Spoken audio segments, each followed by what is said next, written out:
जी, अस्सलाम वालेकुम। मैं उम्मीद करता हूँ आप लोग सब खैरियत से होंगे और मेरी आवाज़ जो है वो आप लोग सुन पा रहे होंगे। आज की जो हमारी वीडियो है वो बेसिकली तहसीलदार के मॉक एग्ज़ाम्स 2 के हवाले से है।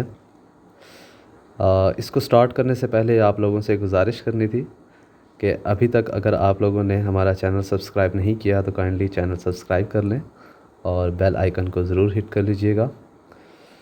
इसके अलावा कुछ अनाउंसमेंट्स हैं वो भी मैं आप लोगों के साथ शेयर कर देता हूँ, ठीक है। तो इसमें सबसे पहले जो है हमारा एक न्यू सेशन भी स्टार्ट होने वाला है नैब तहसीलदार के हवाले से। Sub inspector, assistant Punjab police, FIA, जितने भी इस तरह के 1 पेपर MCQs होते हैं वो। और इसके अलावा आप लोगों को पता होगा कि FPSC के थ्रू फेडरल गवर्नमेंट ऑर्गेनाइजेशन के अंदर 50 के राउंड अबाउट जो हैं वो असिस्टेंट डायरेक्टर्स की सीट्स अनाउंस हुई हैं, जिसकी लास्ट डेट अप्लाई करने की 22 नवंबर है। तो इस पर ज़रूर अप्लाई करें क्योंकि 16 ईयर एजुकेशन है और हर कोई इसके ऊपर अप्लाई कर सकता है। इसके अलावा स्क्रीनिंग टेस्ट जो है CSS का, आप लोगों को पता होगा कि FPSC ने अनाउंस कर दिया हुआ है, तो उसका भी हमारा बैच स्टार्ट होने वाला है। तो ये तमाम चीज़ें थी, मैंने आप लोगों को बता दी हैं। तो चलें हम बिस्मिल्लाह करते हैं। तो क्वेश्चन नंबर 1 से तो सबसे पहले जो है यहाँ पर हम बात करेंगे किस चीज़ के हवाले से, choose the correct antonym of the given words. Question number 1 है हमारे पास कंसीड। अब जो कंसीड होता है उसका मतलब होता है रेजिस्ट करने के बाद किसी चीज़ को तस्लीम करना, ठीक है। तो अगर यहाँ पर मैं ऑप्शन नंबर 1 देखूँ तो हमारे पास ऑप्शन नंबर 1 है सिट, यानी कि अडॉप्ट करना किसी चीज़ को या बैठना, किसी जगह के ऊपर बैठना, ठीक है। तो ये इसका आंसर नहीं है, ठीक है। उसके बाद दूसरे नंबर पे है हमारे पास डिसमिस। डिसमिस के अगर हम मीनिंग देखें तो इसका मतलब होता है बरतरफ करना, ठीक है, किसी चीज़ को ख़त्म करना, ठीक है। और एलाबरेट का मतलब होता है वाज़े करना, ठीक है। तो जनाब ये हमारे नहीं है। अब उसके बाद है जी विथस्टैंड। विथस्टैंड का मतलब क्या होता है? विथस्टैंड का मतलब होता है रेजिस्ट करना, ठीक है। और कंसीड का मतलब क्या होता है? तस्लीम करना। तो इसका जो अप्रोप्रिएट अपोजिट होगा वो क्या होगा? Option number B is the right answer.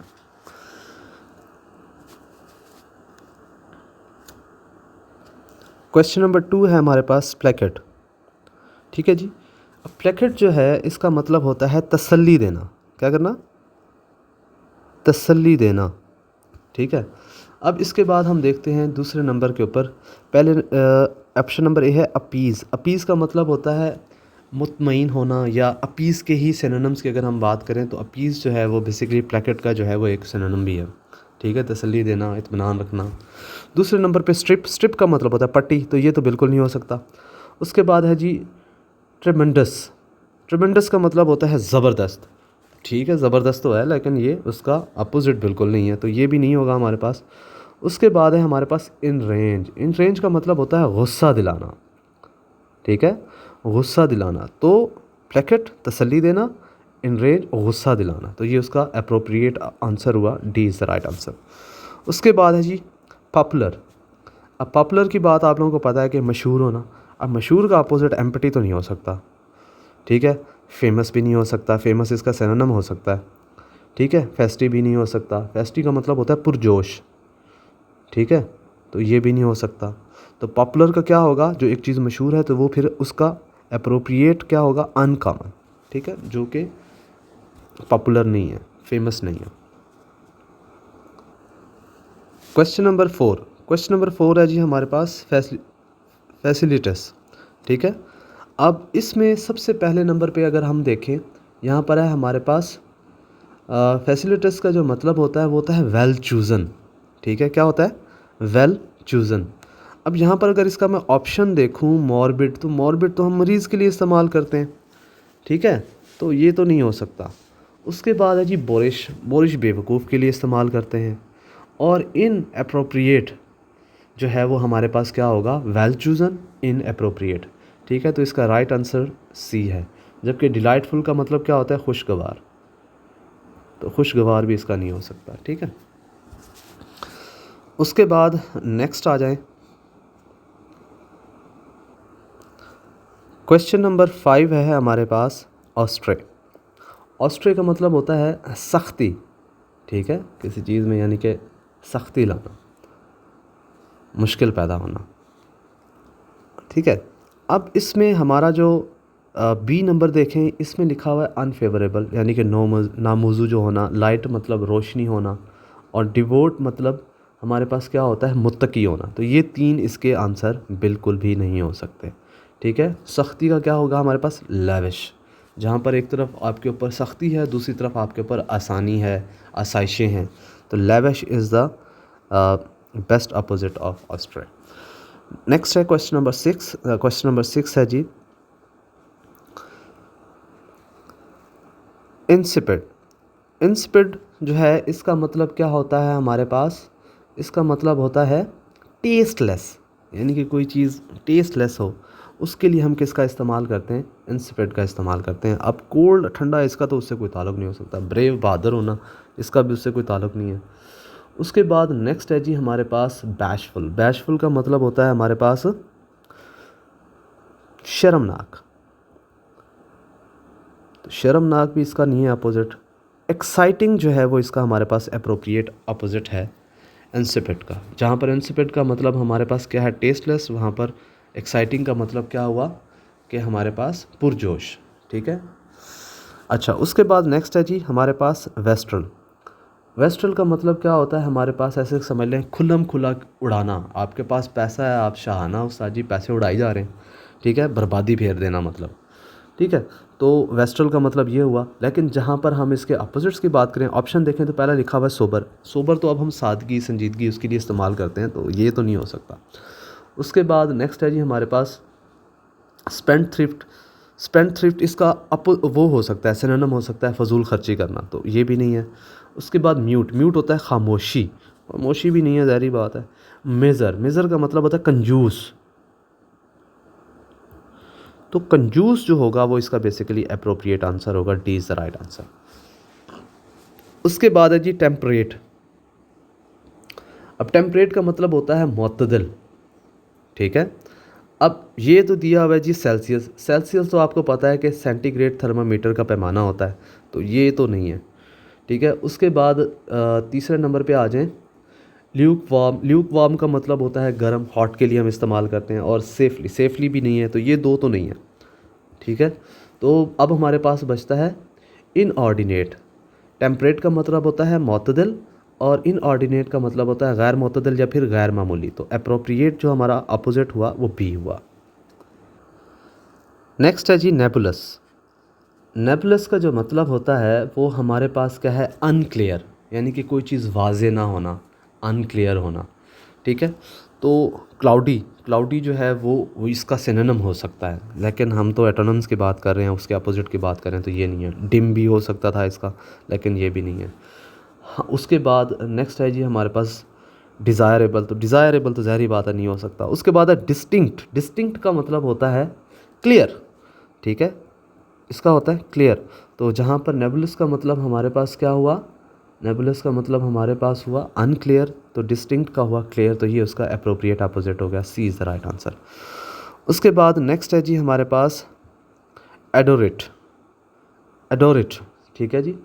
अब एडोरेट जो है हमारे पास, इसका मतलब होता है क्लेवर या स्किलफुल, ठीक है, क्लेवर या स्किलफुल।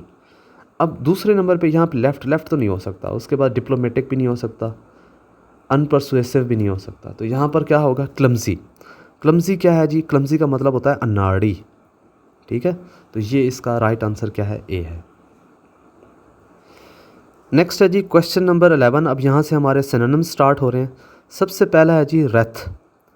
अब रेथ के मीनिंग क्या होते हैं, रेथ के मीनिंग होते हैं जी हमारे पास गुस्सा करना, यानी कि गुस्से के मीनिंग होते हैं रेथ का जो मतलब होता है, ठीक है।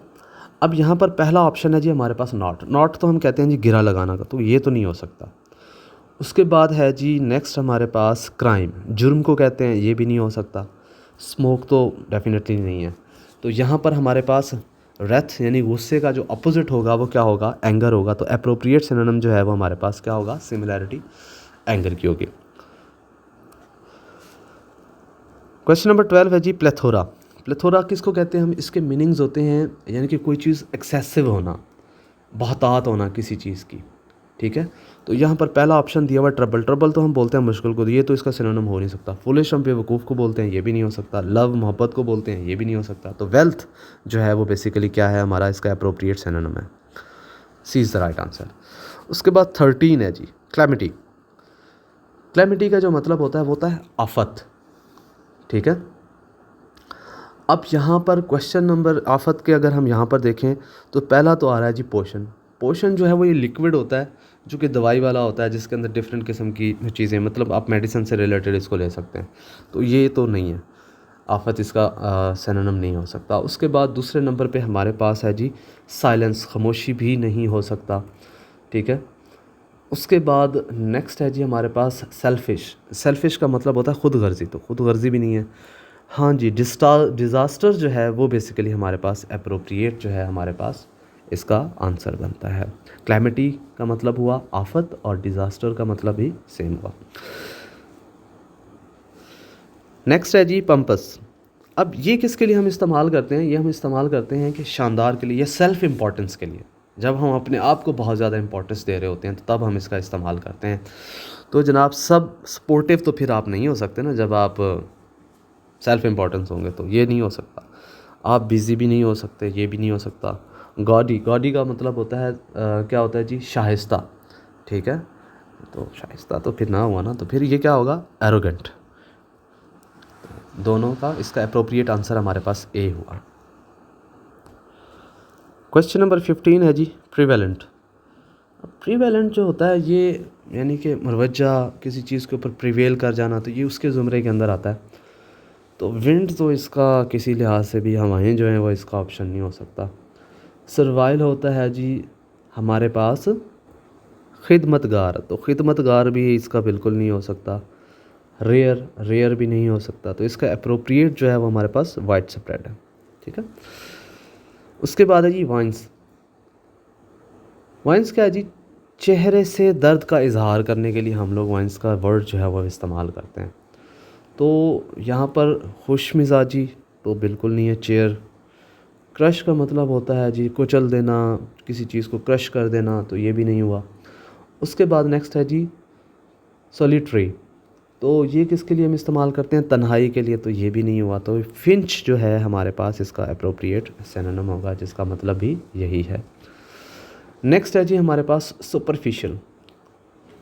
सुपरफिशियल का मतलब होता है सतही, यानी कि वो जो उतली सरफेस होती है ना, ऊपर वाली सरफेस होती है, ठीक है। तो उसके लिए हम सुपरफिशियल का इस्तेमाल करते हैं। तो यहाँ पर गॉर्जियस, गॉर्जियस तो ज़हरी बात है, अट्रैक्टिव का इसका साथ कोई ताल्लुक ही नहीं है। इंटेलिजेंट, जहानत का भी कोई ताल्लुक नहीं है, अमारत का भी कोई ज़हारत नहीं है। तो यहाँ पर हमारे पास शैलो, शैलो का मतलब भी क्या होता है, जो ऊपर वाली हमारे पास सतह होता है, उतली सतह जिसको हम बोलते हैं, ऊपर वाली, ठीक है। तो अप्रोप्रिएट आंसर बी हुआ। उसके बाद है जी टेंजल। टेंजल का मतलब होता है जी किसी चीज़ का उलझ जाना, उलझना, ठीक है। तो ग्रोल का है गरजना, तो ये भी नहीं होगा। डांस भी नहीं हो सकता। शिवरिंग, शिवरिंग का मतलब होता है कांपना, तो ये भी नहीं होगा। तो स्नर्ल जो है ये इसका बेसिकली अप्रोप्रिएट आंसर है। इसका मतलब भी क्या होता है, उलझना, ठीक है। तो अप्रोप्रिएट सिनोनिम जो है वो हमारे पास ए है। नेक्स्ट है जी रिफॉर्म। रिफॉर्म आपको पता है हम इस्तिलाहात के लिए इस्तेमाल करते हैं, किसी चीज़ की दुरुस्तगी के हवाले से बात करते हैं। तो पनिशमेंट तो इसका आंसर नहीं हो सकता, ये तो आप लोगों को भी पता है। रिफॉर्म्स जब आप कर रहे हैं तो फिर डिस्ट्रॉय का भी क्वेश्चन नहीं आता। डिस्प्ले, दिखावे को बोलते हैं। तो इसका राइट आंसर क्या होगा, डी, करेक्ट करना। तो अप्रोप्रिएट सिनोनिम इसका यहाँ पर क्या हुआ, करेक्ट करना। उसके बाद है जी मेथोडिकल, ठीक है। अब इसका मतलब क्या होता है, हमारे पास तरीक़ाकार, यानी कि कोई काम तरतीब से कोई काम सर अंजाम देना। तो मेथोडोलॉजिकल तरीके से हम कोई काम जब हम कर रहे होते हैं तो उसके लिए हम इस्तेमाल करते हैं। तो एक तो है रिदमिक, रिदमिक जो है ये भी इसका नहीं है। उसके बाद पोएटिक, पोएटिक तो ज़ाहिर बात है नहीं है, बिल्कुल भी सेंस नहीं बनती है। उसके बाद है डिसरिस्पेक्टफुल, तो ये हमारे पास सिस्टमेटिक, ठीक है। तो वही सिस्टमेटिक, एक प्रॉपर पूरा तरीक़ाकार से कोई चीज़ को जब हम लेकर चलते हैं, मेथोडोलॉजिकल वे से किसी चीज़ को लेकर चलते हैं, तो ये इसका अप्रोप्रिएट आंसर है। C is the right answer. Next है जी हमारे पास 21। अब 21 यहाँ से बेसिकली हमारे पास टेंसेस जो हैं वो स्टार्ट हो जाएंगे। ठीक है, टेंसेस के हवाले से क्वेश्चन यहाँ से स्टार्ट हो रहे हैं। क्वेश्चन है जी, she can't go hiking with us, वो हमारे साथ हाइकिंग नहीं कर सकती। She dash on her new book all the day. अब कोई काम जो है नेक्स्ट डे सारा दिन होना है, तो मतलब ये क्या हुआ हमारे पास, इसका मतलब हुआ कि ये कोई काम कल सारा दिन होना है, मतलब फ्यूचर कॉन्टीन्यूस में कोई काम जाना है। तो क्या आएगा इसका appropriate answer, she will be working, ठीक है, on her new book all the day. ठीक है, तो अप्रोप्रिएट आंसर क्या आएगा हमारे पास, ए आएगा 21 का। 22 है जी, by the time you finish my dress it dash old fashion. अब ये किस अंदाज में कह रहा है, जैसे हम दर्जी के पास जाते हैं ना, तो दर्जी के पास जाके हम उसको कहते हैं कि भाई जब तक तू मेरा सूट सिएगा ये तो बहुत पुराना हो चुका होगा। मतलब हम अब किसकी बात कर रहे होंगे, हम ये फ्यूचर परफेक्ट की बात कर रहे हैं। तो फिर ये क्या आएगा, इसका आंसर आएगा हमारे पास, by the time you finish my dress it will have become old fashion. तो D is the right answer. 23 की यहाँ पर हम बात करते हैं। 23 क्या कहता है जी, 23 हमें कहता है जनाब, they dash for some time when their mother told them to be silent. ठीक है, अब क्या है जी, they dash for some time when their mother told. When their mother told का मतलब क्या हुआ, ये पास्ट के अंदर, या पास्ट के अंदर देखेंगे हमारे पास क्या आएगा, मतलब उनकी माँ ने उनको बताया कि वो खामोश हो जाएं, मतलब वो कुछ कर रहे होंगे। तो फिर वो क्या कर रहे थे, दे हैड बीन शाउटिंग। तो इसका जो आंसर होगा क्या होगा हमारे पास, B, they had been shouting for some time, वो कुछ देर से शोर कर रहे थे। When their mother told them to be silent, जब उनकी माँ ने उनको खामोश होने के लिए कहा। Question number 24, the letter dash by the end of the week. अब लेटर जो है वो क्या हो जाएगा, by the end of the week. अब by the end of the week से क्या मुराद होगा यहाँ पे, is not going to be delivered, is not delivered, ये तो बिल्कुल भी नहीं हो सकता। विल नॉट बी डिलीवर्ड, ये भी नहीं होगा। ठीक है, और इज़ भी नहीं होगा।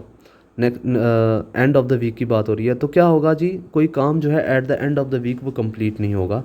तो क्या है, the letter will not have been delivered by the end of the week, कि इस वीक के एंड तक ये लेटर डिलीवर नहीं हो चुका होगा। ठीक है, तो ये टेंसेस हमने क्लास में बड़े बेहतरीन अंदाज में पढ़े थे, आप लोगों को आइडिया होगा सारी चीज़ें, तो वही चीज़ें रिपीट हो रही हैं यहाँ पर। Find the object we took our children to the circus. तो भाईजान इसमें कोई बड़ी कौन सी बात है। ठीक है, तो इसका आंसर जो है वो आप लोगों को पता है, हम किसके ऊपर एक्शन परफॉर्म हो रहा है, चिल्ड्रन के ऊपर एक्शन परफॉर्म हो रहा है। तो यहाँ पर इसका जो राइट आंसर होगा वो बी होगा। नेक्स्ट है जी 26, I dash start looking for a new flat 2 weeks ago, but I still dash find anything suitable. Dash I live with my parents these days. तो मतलब एक काम हमारा पास्ट के अंदर हुआ, एक काम जो अभी कंप्लीट नहीं हो चुका, और एक काम जो है वो जो आगे आगे अभी जारी है। ठीक है, तो यहाँ पर इसका जो हमारा अप्रोप्रिएट आंसर बनेगा वो क्या होगा। अब देखें, ये इस तरह के जो लॉन्ग क्वेश्चंस होते हैं ना, इनको पकड़ना बड़ा आसान होता है। तो पहले हमें ये पास्ट की निशानी मिल गई, हमें पहले पता लग गया कि पास्ट शुरू हुआ, तो ये तो नहीं हो सकता ना, स्टार्ट्स नहीं होगा, पहला वाला तो क्लियर हो गया।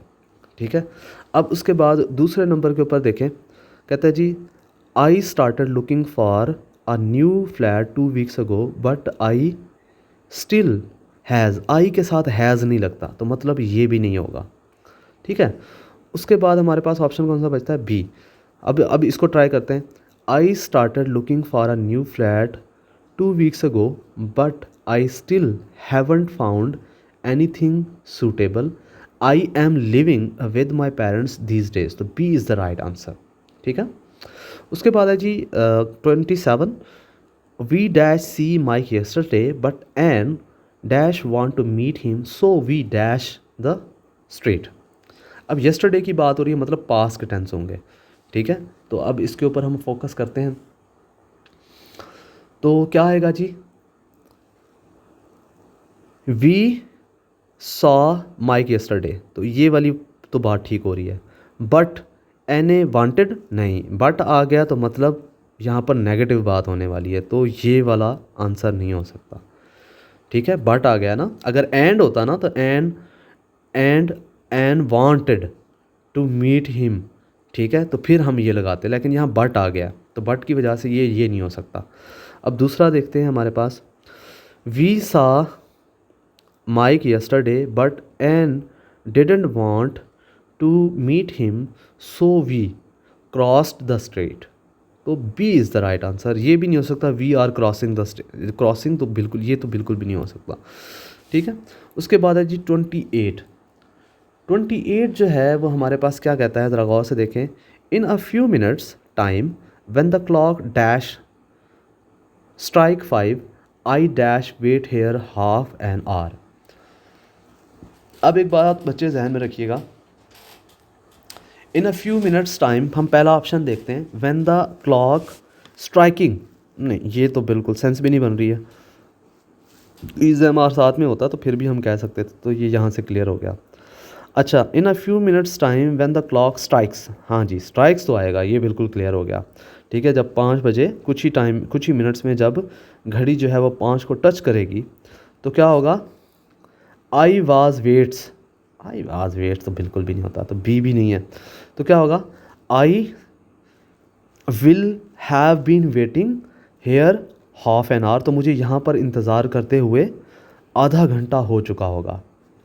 कुछ ही लम्हों में जब घड़ी 5 बजे को क्या करेगी, स्ट्राइक करेगी, तो मुझे यहाँ पर इंतज़ार करते हुए आधा घंटा हो चुका होगा, तो C is the right answer. Question number 29, Mrs Black dash arrange the flower yet but she dash do it before she dash go home. ठीक है, तो अब 29 का हमारे पास क्या होगा, Mrs Black hasn't arranged the flower yet. ठीक है, यहाँ से क्लियर हो गया था, येट की बात हो रही थी, तो hasn't arrange yet but she will do it, या फिर she is going to do, ठीक है, इट बिफोर, तो ये भी ठीक है, शी गोज़ होम, ठीक है, बिफोर शी गोज़ होम, ठीक है, तो ये बेसिकली हमारा पहला ही बिल्कुल ठीक है। तो दूसरे भी देख लेते हैं, Mrs black hadn't arrange, yet की बात हो रही है तो हैडेंट कहाँ से आ गया, ये नहीं हो सकता। ठीक है, अच्छा Mrs black haven't, Mrs black कोई प्लूरल थोड़ी ना है, तो ये भी नहीं हो सकता, तो हैवेंट तो नहीं आएगा ना इसके साथ, तो ये हमें क्लियर हो गया कि हमारे पास A is the right answer of question 29। क्वेश्चन नंबर 30, you must be hungry, let me just put this away and I dash make you some sandwich. अब ज़रा इसको हम गौर से देखते हैं, क्या होगा भाई, ये मैंने क्लास में पढ़ाया था बड़े डिटेल के साथ, विल शैल का इस्तेमाल, कि किस तरह से हम लोग इनका इस्तेमाल करते हैं। तो क्या आएगा, यू मस्ट बी हंग्री, तुम लाजमी हंग्री हो गए, let me just put this away and I will make you some sandwiches. ठीक है, तो मेक तो पास के लिए होता है, वास मेक भी उसके लिए होता है, तो हैज़ मेक भी नहीं होगा, ठीक है, विल मेक होगा। उसके बाद है जी नेक्स्ट हमारा जो पोर्शन है वो है हमारा पंक्चुएशन के हवाले से। Question number 31, quote correctly. तो कोट करेक्टली जो है यहाँ पर हमारे पास, आप ज़रा गौर से देखें, कुछ ऑप्शंस हैं हमारे पास। The decision of the lower court is quashed, stated justice Woo and the case is sent back for rehearing. ठीक है, तो ये तो हमारे पास हो ही नहीं सकता। क्यों नहीं हो सकता, क्योंकि यहाँ पर हमारे पास पाज आना चाहिए, तो पाज के लिए कोई कॉमा भी होना चाहिए, तो यहाँ पर कोई कॉमा नहीं आ रहा, तो ये नहीं हो सकता। The decision of the lower court is quashed, comma, यहाँ पर पाज हो गया। फिर यहाँ पे हमने बताया स्टेटेड जस्टिड वू, ठीक है, उसके बाद हमने कहा and the case is sent back for hearing. Next भी देख लेते हैं, कहते हैं the decision of the lower court is quashed, तो इसमें फिर वही वो चीज़ नहीं है, तो ये सी भी नहीं है, तो B basically is the right answer. उसके बाद नेक्स्ट है जी हमारे पास आस्क अ क्वेश्चन। ठीक है, अब हमने कोई क्वेश्चन जो है वो यहाँ पर क्या करना है, पूछ। ऑप्शन ए है जी, द जज asked how do you plead. तो ये लग तो ठीक रहा है, लेकिन साइन ऑफ इंटेरोगेटिव के बाद ये फुल स्टॉप यहाँ पे क्या कर रहा है, तो ये नहीं होगा। द जज आस्क्ड, फिर हमें पॉज चाहिए था, अब पॉज नहीं है तो ये भी नहीं होगा। द जज asked how do you plead, ठीक है, तो ये हमारे पास राइट आंसर। नेक्स्ट है जी हमारे पास एपोस्ट्रॉफी एनेक्सिटी। तो अब ये देखते हैं कि हम इसका इस्तेमाल कैसे करेंगे। It is difficult to believe this witnesses testimony. ये हमारा पहला ही बिल्कुल ठीक है, ठीक है, टेस्टिमनी ऑफ विटनेसेस। उसके बाद it is difficult to believe, नहीं ये तो बिल्कुल नहीं है। It is difficult to believe this witnesses testimony, नहीं ये भी नहीं है, ठीक है। अब नेक्स्ट चलते हैं हम लोग question number 34, semi colon stress के हवाले से यहाँ पर अब हम बात करने लगे। तो the different was not credible therefore the jury devoted to convict her, ठीक है। अब यहाँ पर कुछ बात हमें ना समझ नहीं आ रही, कैसे? The defendant was not credible, तो यहाँ पर रुक जाना चाहिए कुछ ना कुछ, ठीक है, तो ये नहीं है। The defendant was not credible, ये तो ठीक है, यहाँ पे हम रुक गए। उसके बाद लेकिन यहाँ पर जुमला हमारा ऑलमोस्ट ख़त्म हो रहा है, देयरफॉर उसके बाद नई कहानी स्टार्ट हो रही है, तो ये भी नहीं होगा। The defendant was not credible super comma, उसके बाद देयरफॉर, फिर उसके बाद हमारे पास क्या आ गया, कामा कंजंक्शन के बाद the jury voted to convict her, तो C is the right answer. उसके बाद है जी हमारे पास कामा, कामा ये है बेसिकली यहाँ पर लिस्टिंग कामा की बात की जा रही है। इन law school you will study contracts, property, torts and legal process, ठीक है। अब यहाँ पर देखें हमारे पास क्या आता है जी, in law school. In law school के बाद क्या है, यहाँ पर हमारे पास जुमला बेसिकली कंप्लीट हो रहा है, तो यहाँ पर हमारे पास कॉमा होना चाहिए था, तो ये नहीं है। इन लॉ स्कूल ये ठीक है। You will study contract, property, torts and legal processes. अच्छा नीचे वाला भी देख सकते हैं, in law school you will study, नहीं ये नहीं है, ठीक है, तो B is the right answer. ये बेसिकली इसको हम बोलते हैं listing comma, contracts, property, torts and legal process. Next हमारा पोर्शन है जी एक्टिव पैसिव का, ठीक है।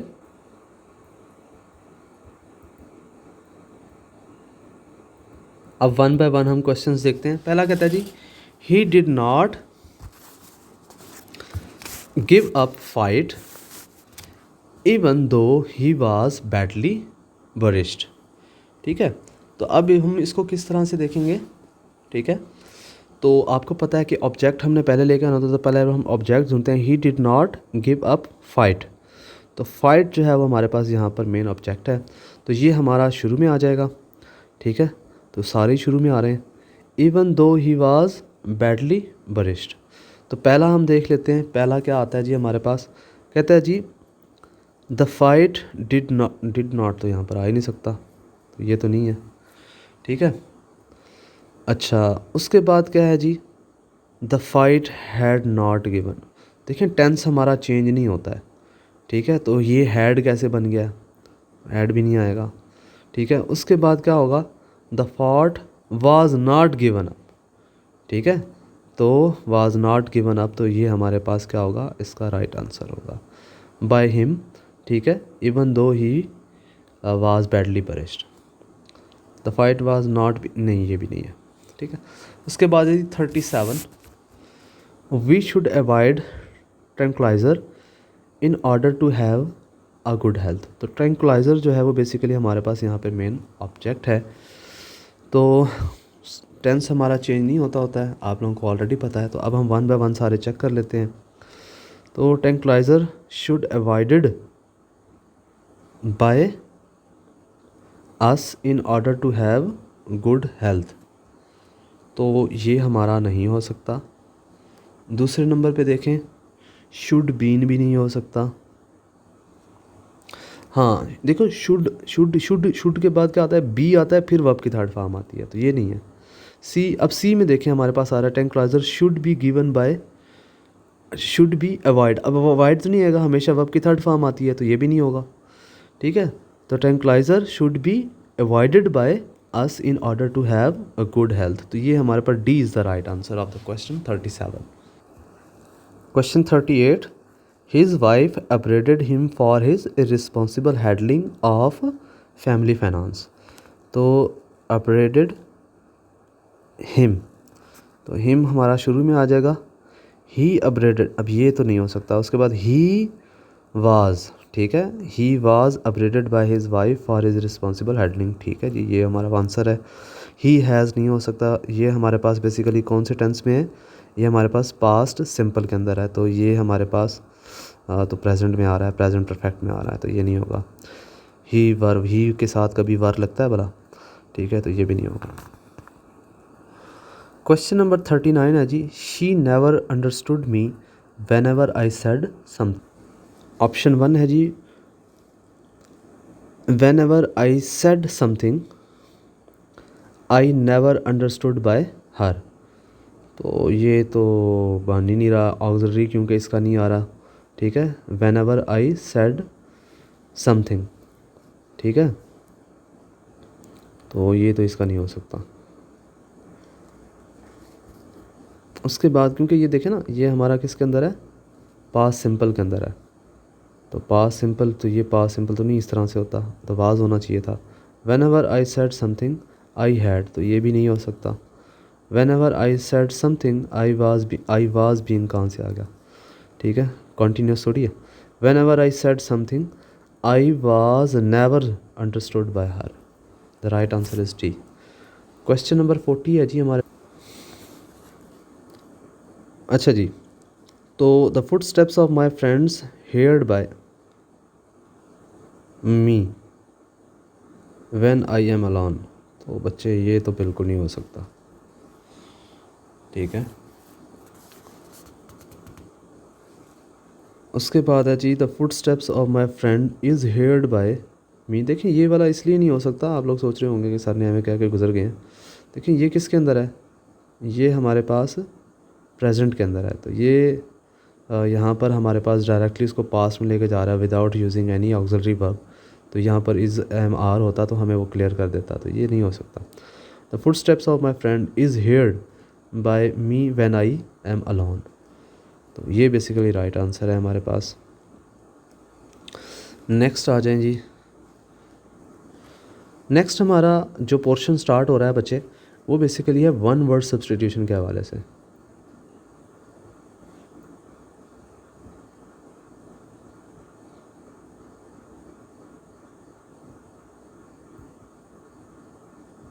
तो अब इसको हम देखते हैं। पहला है जी हमारे पास, कहता है जी one who loves man kind is called. यहाँ पर सबसे पहला ऑप्शन है हमारे पास ऑप्टिमिस्ट। ऑप्टिमिस्ट का इस्तेमाल हम तब करते हैं जो कि होपफुल हो, कॉन्फिडेंट हो, पॉजिटिविस्ट हो, तो उनके लिए हम ऑप्टिमिस्ट का इस्तेमाल करते हैं, तो ये तो नहीं हो सकता। उसके बाद है जी नेक्स्ट हमारे पास ऑप्टोमेट्रिस्ट। तो इसका इस्तेमाल हम किसके लिए करते हैं, ऑप्टोमेट्रिस्ट जो है ये बेसिकली हेल्थ केयर स्पेशलिस्ट होते हैं जो कि ट्रेंड किए जाते हैं आई रिलेटेड इश्यूज़ के लिए, ठीक है। तो ऑप्टोमेट्रिस्ट, तो ये आई रिलेटेड इश्यूज़ के लिए जो स्पेशलाइज्ड डॉक्टर्स होते हैं उनके लिए इस्तेमाल किया जाता है, ये भी नहीं है। ट्राउंट, ठीक है, ये किसके लिए इस्तेमाल होता है, ये उन लोगों के लिए इस्तेमाल होता है जो कि stay away from the school, school से बहुत दूर होते हैं, भगोड़े होते हैं जो, ठीक है, विदाउट एनी एक्सप्लेनेशन या विदाउट एनी लीव के जो है वो स्कूल से हमेशा भागते फिरते हैं। ये जो जिन्हें हम कहते हैं ना स्कूल छोड़ भागने वाले जो होते हैं, ठीक है, डंकी मारने वाले, तो वो होते हैं, तो ये भी नहीं हो सकता। तो ये हमारे पास इसका राइट आंसर क्या है जी, फिलैंथ्रोपिस्ट, ठीक है, the right answer B. A government run by a dictator is termed as, तो ये होता है हमारे पास ऑटोक्रेसी, ठीक है, A is the right answer. Democracy क्या होती है, ये जो है हमारे पास बाय वोटिंग के ज़रिए से पीपल जो हैं वो इसके अंदर क्या करते हैं, रूल करते हैं बाय इलेक्शन, तो ये नहीं है। ओलिगार्की में क्या होता है, स्मॉल ग्रुप ऑफ पीपल जो है वो किसी प्लेस के ऊपर ज़बरदस्ती उसको ऑक्यूपाई करके उसके ऊपर अपनी गवर्नमेंट बना लेता है, तो ये भी नहीं है। और उसके पास थियोक्रेसी है। थियोक्रेसी में बेसिकली जो सुप्रीम पावर्स होती हैं वो रिलीजियस पर्सनैलिटी के पास होती हैं, तो ये भी नहीं है। उसके बाद है remedy for all disease is, तमाम डिजीज़ के लिए जो रेमेडी है वो पेनिसिया होती है। D is the right answer. उसके बाद मेडिका है। मेडिका बेसिकली डॉक्टर को बोलते हैं, ठीक है। मेडिकल जो है वो बेसिकली आपको पता है जी रिलेटिंग टू द साइंस और प्रैक्टिस ऑफ मेडिसिन वगैरह जो होती है उसके लिए हम करते हैं, तो ये भी नहीं है, मेडिसिन भी नहीं है। उसके बाद नेक्स्ट है जी more than enough is amount or capacity. तो ये बेसिकली हमारे पास क्या है, सबसे पहला तो है यहाँ पर ड्रेसरी, तो ये इन एडिकेट के लिए हम इस्तेमाल करते हैं, तो ये भी नहीं है, ये भी नहीं होगा और लिबरल भी नहीं होगा। तो एम्पल जो है वो basically is the right answer. Next है जी 45 one who is habitually good to other, यानी आदतन जो किसी से क्या हो अच्छा होता हो। तो हेल्पर, हेल्पर इसके लिए अप्रोप्रिएट वर्ड नहीं है। एंजल, फरिश्ता, तो ज़ाहिर बात है। ह्यूमनिटेरियन ये भी नहीं, इसके लिए ऑल्ट्रिस्ट जो है वो लफ्ज़ अप्रोप्रिएट इस्तेमाल किया जाता है वन वर्ड सब्स्टिट्यूशन में। उसके बाद नेक्स्ट जो हमारा पोर्शन है वो बेसिकली स्पेलिंग्स के हवाले से है। स्पेलिंग्स में ज़रा गौर से देख लें। Find the correct spelled word. Correctly spelled word जो है वो इसके अंदर कौन सा है हमारे पास, command. Command basically is the right यहाँ पर। इनके बाकियों के स्पेलिंग आप लोगों ने देख लेने और अब इनके नहीं बताने लगा। Find the correctly spelled word, तो यहाँ पर आप लोगों को पता है ग्रीफ इज़ द राइट। उसके बाद फाइंड द करेक्ट, इसमें हमारे पास कौन सा जी, एसेसरी। और the last one is caterpillar, caterpillar, ठीक है। तो ये हमारे पास A is the right answer. 50 है जी फाइंड द करेक्ट स्पेलिंग, तो इसका जो है वो हमारे पास लास्ट वन है जी। नेक्स्ट है जी हमारे पास, अब हमारे पास यहाँ से बेसिकली ईडियम्स हमारे इस्तेमाल शुरू हो जाएंगे 51 से। कैपिटल का मतलब क्या होता है, कैपिटल ऑल, देखें अब जैसे टू कवर एवरीथिंग है, ये होता है कैमोफ्लेज के लिए हम इस्तेमाल करते हैं, तो ये तो नहीं है। टू सीज़ एवरीथिंग, सीजियर के लिए हम इस्तेमाल करते हैं, ये भी नहीं है। तो ये हमारे पास क्या है जी, कैपिटल का मतलब होता है टू फिनिश, ठीक है, यानी कि ख़त्म करने के लिए हम इसका इस्तेमाल करते हैं, तो C is the right answer. To occur के भी नहीं होता। अब मैन ऑफ स्ट्रा, अब मैन ऑफ स्ट्रा का मतलब क्या है जी, यहाँ पर हमारे पास a very active person. Man of straw very active person के लिए हम ये इस्तेमाल नहीं करते।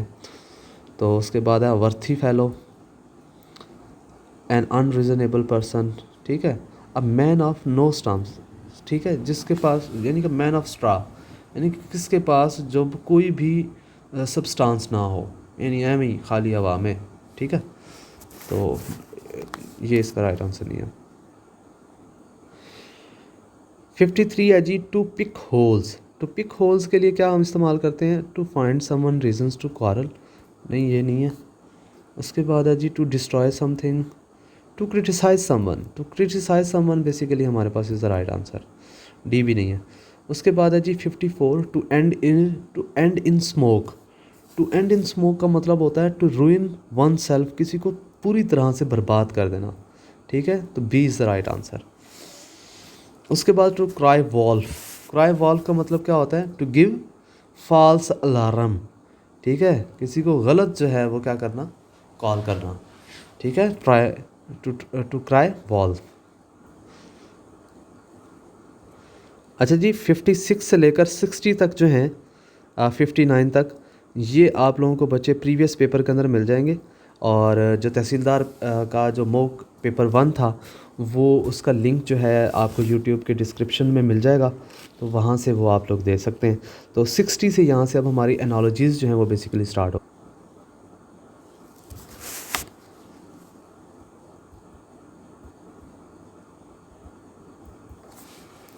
चलें जी, तो सबसे पहले है जी हमारे पास यहाँ पर बटर और ब्रेड। तो एक बात याद रखिएगा, बटर जो है वो बेसिकली क्या करती है, कवर करती है हमारे ब्रेड को। हम क्या करते हैं, ब्रेड के ऊपर बटर लगाते हैं, तो बेसिकली बटर हमारी कवर करती है किसको, ब्रेड को। तो जैम कवर करती होगी जेली को? नहीं है ये आंसर इसका। टोस्ट जेली को कवर करता है? टोस्ट जो होता है वो नहीं भाई, जेली तो कर सकती है लेकिन वो नहीं।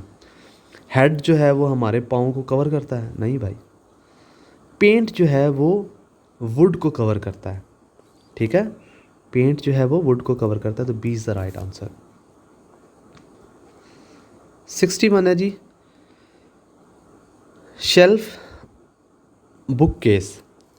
अब यहाँ पर अगर हम बात करें किसकी, शेल्फ की और बुक केस की, तो शेल्फ जो है वो हमारे पास is the part of bookcase. Shelf जो होती है वो हमारे पास पार्ट ऑफ बुक केस होती है।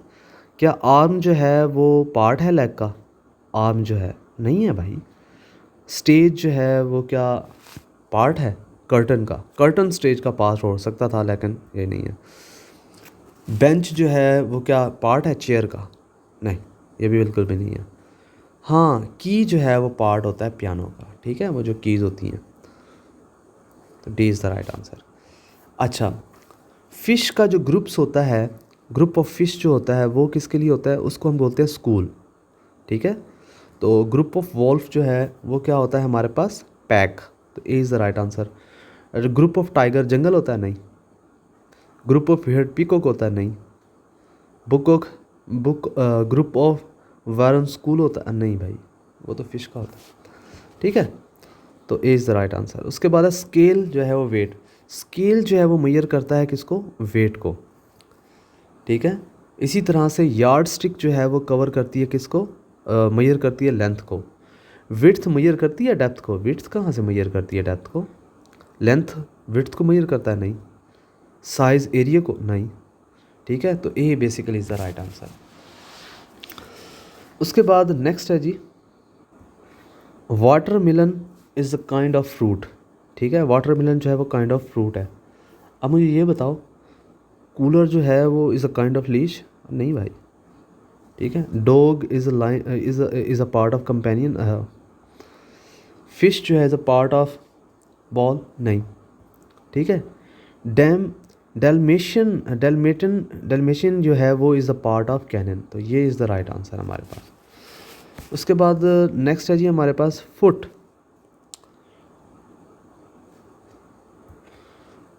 फुट जो है वो प्रोपेल करता है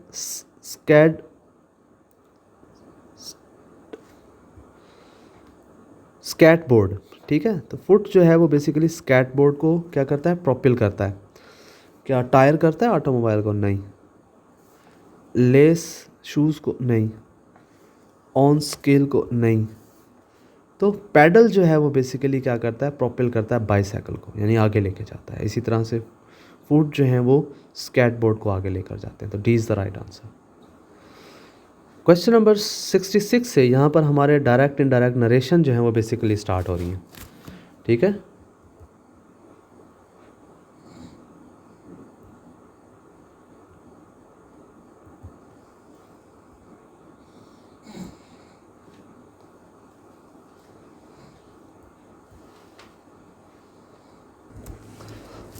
क्वेश्चन नंबर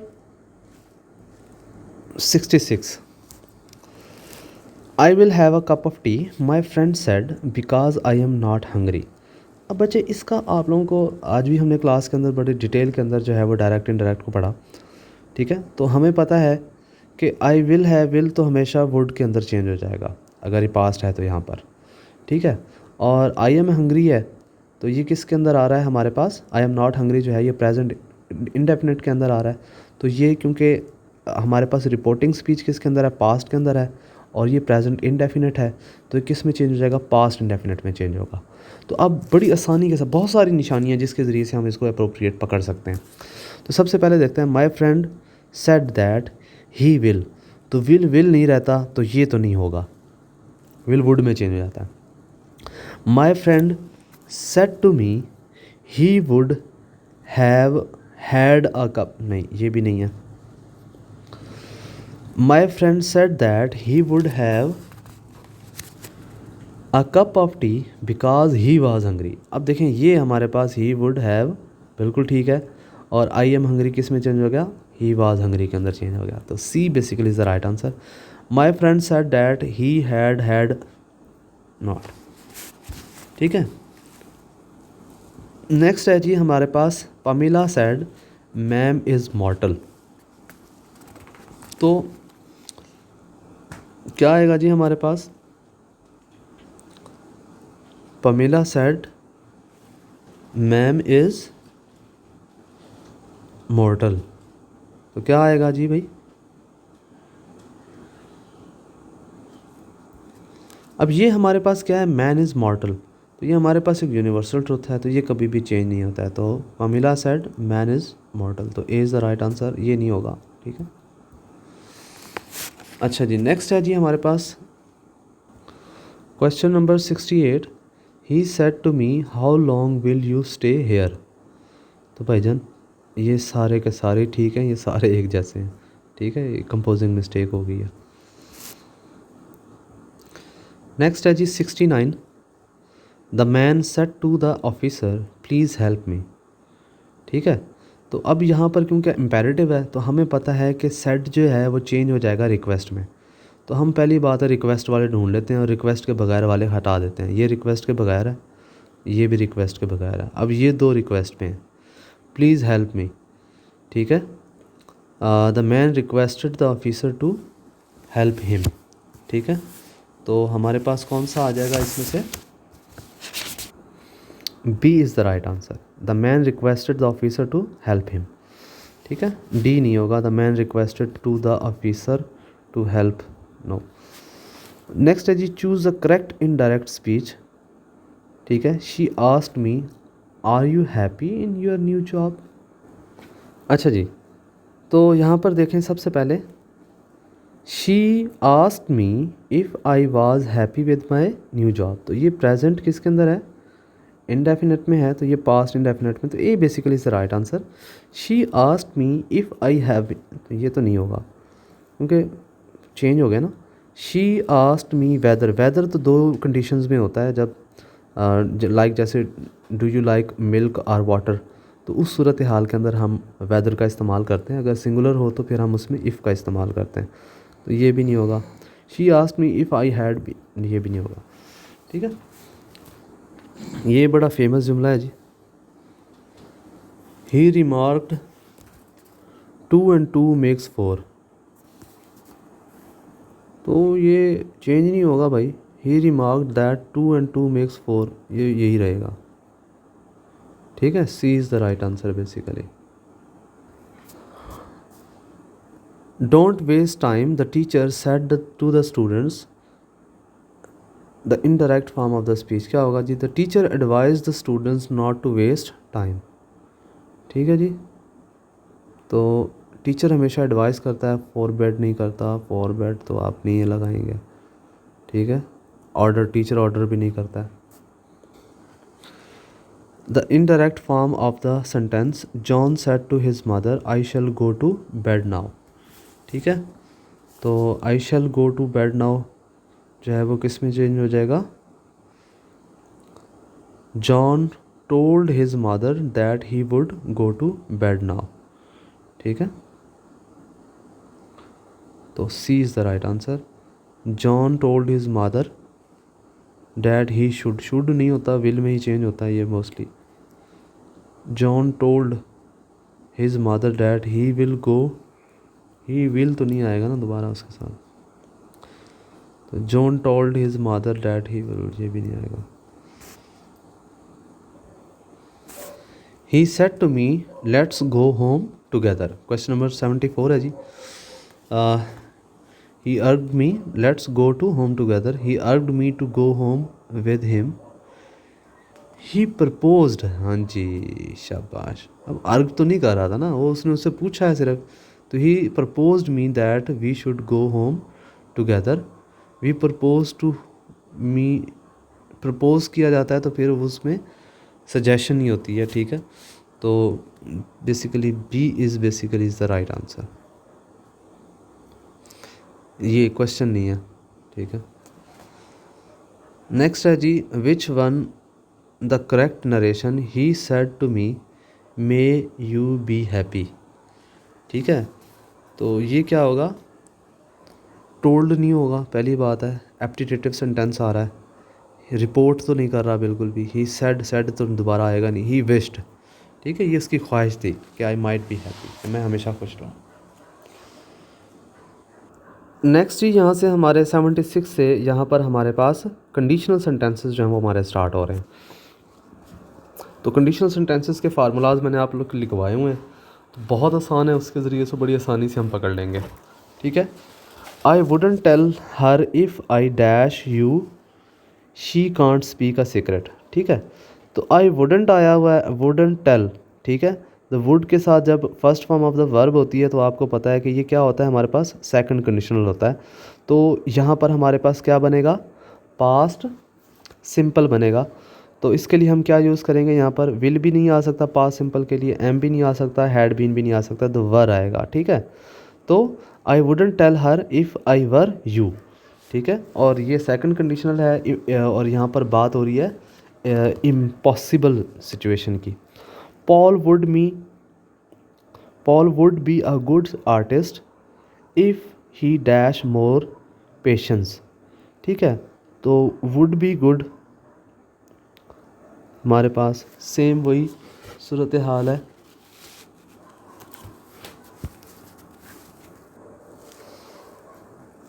तो would be good artist if he, अब ये भी हमने पास्ट सिंपल बनाना है, तो पास्ट सिंपल के लिए इफ़ ही हैज़ भी नहीं आएगा, विल हैव भी नहीं आएगा, हैव भी नहीं आएगा, तो हैड आएगा। ठीक है, इफ़ ही हैड, यहाँ पर हैव की सेकंड फॉर्म हैड आ रहा है, पोजेशन वाला। अच्छा जी, 78 है जी हमारे पास, if they invited me to their party. They invited आ रहा है ना, दे इन्वाइटेड मी, तो ये है पास्ट सिंपल। तो यहाँ पर आएगा वुड के साथ वर्ब की first form, I dash absolutely dilated, तो आई एम नहीं आएगा क्या बनाने के लिए, वुड के साथ वर्ब की फर्स्ट फॉर्म, तो ये भी नहीं आएगा, विल भी नहीं आएगा, वाज भी नहीं आएगा, तो वुड भी आएगा, I would be absolutely dilated. उसके बाद ही dash so many accidents if he drove more carefully. If he drove, तो ये क्या है जी, ये भी हमारे पास सेकंड कंडीशन के अंदर आएगा, ही ड्रोव। तो ही ड्रोव है, तो यहाँ पर हमारे पास क्या आएगा, वुड के साथ वर्ब की फर्स्ट फॉर्म। ठीक है, तो हैडंट वाला नहीं आएगा, वुड के साथ हैव, हाँ वुडंट हैव।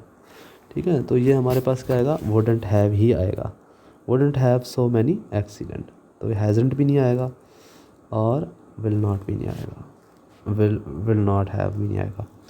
नेक्स्ट है जी हमारे पास 80, I would help them if they dash to me. I would help, ये भी सेकंड कंडीशन है बच्चे, इफ़ दे लिसन मी आएगा। ठीक है, हैड लिसन नहीं आएगा, विल लिसन नहीं आएगा, वुड भी नहीं आएगा। If the weather dash warmer we would go out. ठीक है, इफ़ द वेदर वर, ठीक है, ये भी सेकंड कंडीशनल है, तो विल भी नहीं आएगा, हैड बीन भी नहीं आएगा, ये भी नहीं आएगा। Unless you dash you won't find out the truth. ठीक है, you will not found, will not found आपको पता है फर्स्ट कंडीशनल में हम इस्तेमाल करते हैं विल के साथ। ठीक है, तो इसे हम पास्ट सिंपल बनाएंगे, अनलेस यू आस्क। ठीक है, तो विल आस्क भी नहीं आएगा, विल नॉट आस्क भी नहीं आएगा, डोंट आस्क भी नहीं आएगा। ठीक है, उसके बाद नेक्स्ट है जी हमारे पास 83, if you dash me I will bring you the book. I will bring आ रहा है जी, ये फर्स्ट कंडीशनल है जी, और यहाँ पर इफ़ यू रिमाइंड आएगा जी, रिमाइंड का ये रहा। ठीक है, ये तीनों नहीं होंगे।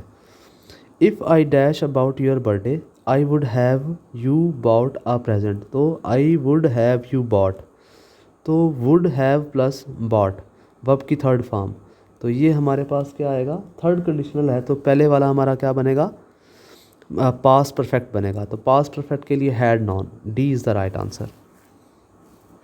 ये भी नहीं होगा, ये भी नहीं होगा, और ये भी नहीं होगा।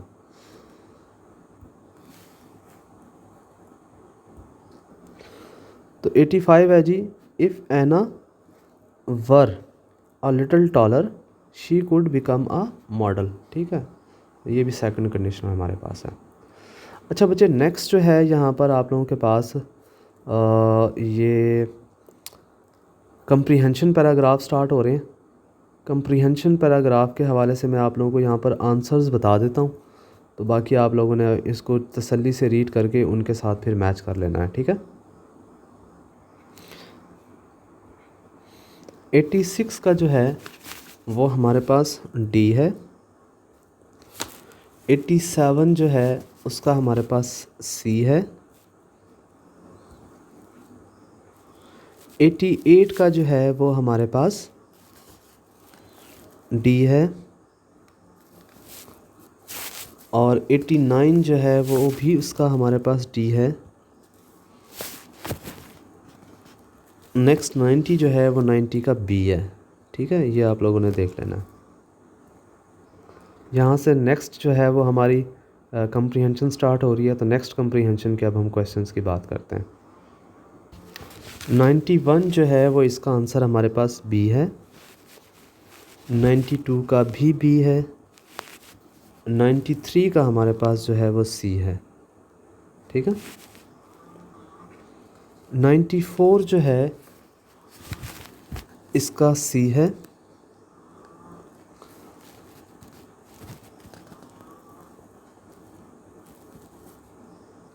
क्वेश्चन नंबर 95 का जो है वो हमारे पास डी है। ये डी ऑप्शन रहा, ठीक है। तो ये आप लोगों ने देख लेना।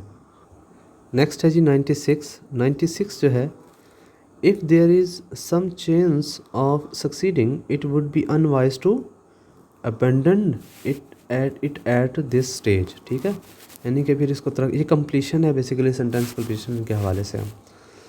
नेक्स्ट क्वेश्चन है जी 97। Rearrange the following parts 1 2 3 4 in the proper sequence to obtain a correct sentence, ठीक है।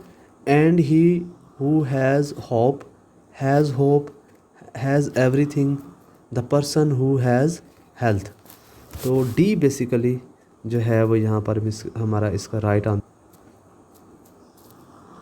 D basically is the right answer. किस तरह से हम इसको पढ़ेंगे?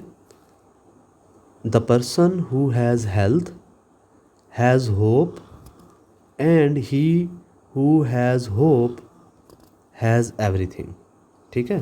तो ये बेसिकली हमारे पास डी इसका आंसर बनेगा।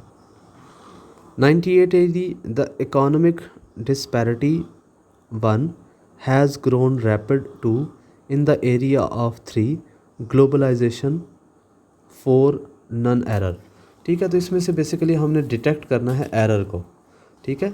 तो हमारा जो एरर इसके अंदर बनता है वो बेसिकली यहाँ पर है। तो 98 जो है, economic disparity has grown rapid in the area of globalization. तो इसका जो है वो बी हमारे पास आंसर है। Can I repair my digital camera, ठीक है, अनटिल वेडनेसडे, ठीक है। तो ये हमारे पास क्या आएगा, इसका जो है वो हमारे पास 3 है। और द लास्ट वन जो है वो हमारे पास कौन सा है जी? लास्ट वन का आंसर हमारे पास बी है, ठीक है जी। तो ये बेसिकली हमारे पास क्या हो गए, दूसरा हमारा तहसीलदार का जो है वो मॉक एग्ज़ाम क्लियर हो चुका। अब काइंडली आप लोगों ने क्या करना है कि इसको लाजमी अपने जो आप लोगों के साथ शेयर की गई है तहसीलदार मॉक एग्ज़ाम 2 का जो PDF फाइल है, तो उसके साथ इसको लाजमी कंपेयर कर लीजिएगा। और अभी तक भी आपने अगर चैनल को सब्सक्राइब नहीं किया बच्चे, तो वो लाजमी कर लीजिएगा। और तहसीलदार इंग्लिश 1 का जो हमारा था मॉक एग्ज़ाम, वो आप लोगों को उसका डिस्क्रिप्शन का लिंक जो है, डिस्क्रिप्शन के अंदर उसका लिंक जो है वो आप लोगों को मिल जाएगा, ठीक है। तो इसी के साथ मैं इजाज़त चाहता हूँ। नेक्स्ट आप लोगों से मुलाकात होगी, तब तक के लिए अल्लाह रब्बुल इज़्ज़त आप लोगों का हामी नासिर हो। अल्लाह हाफिज़।